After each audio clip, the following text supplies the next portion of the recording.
The boy hears a glass bang. He turned around to check. The glass bottle containing the blood of Jesus had exploded. The boy rushes upstairs to find the priest. The priest also heard the noise downstairs. The boy followed the priest into the hall. An eerie sound echoed through the hall. The priest looked around and saw nothing. A candlestick in the corner made a strange noise. The priest and the boy walked toward the candlestick. The candle in the candlestick boiled over. Suddenly the candle turned into a cloud of smoke and rose into the air. The ghostly nun appeared in the smoke. All the candles in the hall went out. The priest's arm was twisted. The priest screamed. His body hung in the air and began to burn. The boy was terrified by the spectacle. On the street, an evil spirit possessed a man. The man didn't realize it. The delivery man from the orphanage entered Morris's room. Morris stood motionless in front of the fireplace. The delivery man was horrified by Morris's face. He tried to leave the room as quickly as possible. The ghostly nun appeared in front of the delivery man. The delivery man ran towards the door. The door to the room suddenly closed. The delivery man's neck was broken by the ghostly nun. A lot of magazines appeared on the wall across from Irene. The magazines kept turning the pages. Suddenly the magazines stopped turning. The pages were assembled in the form of a ghostly nun. Irene turned her head and looked into the alley behind her. There was no one in the alley. Irene slowly approached the wall. Suddenly the ghostly nun grabbed Irene by the neck. Irene was transported into a dream. In the dream,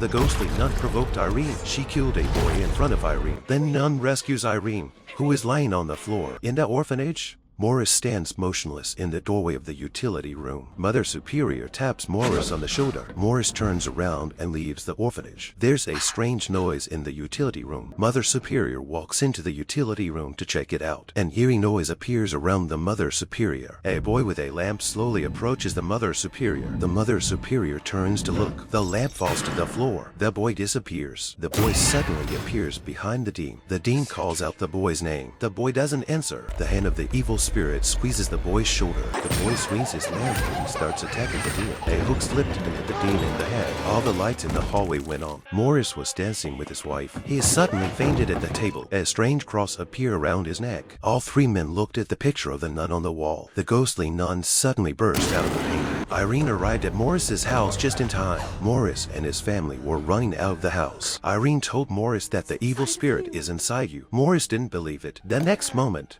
his arm started twisting. His head began to twist. The boogeyman uses Morris's body to say hello to Irene. Morris walks towards the church. Irene tried to stop Morris. She was pushed against the wall. Another nun came forward to stop Morris. She was also pushed away by Morris. Irene takes the cross to get the evil spirit out of Morris's body. Morris fell to his knees. He was in agony. Another nun grabbed a stick and knocked Morris out. Irene kept Morris in chains for the time being. She had to find the holy relic as soon as possible to send the evil spirit back to hell. Through the red threads cast by the glass in the chapel, Irene found the clue to the relic under the floor of the chapel. Irene dug up the eyes of Saint Lucia. The evil spirit was about to be sent back to hell.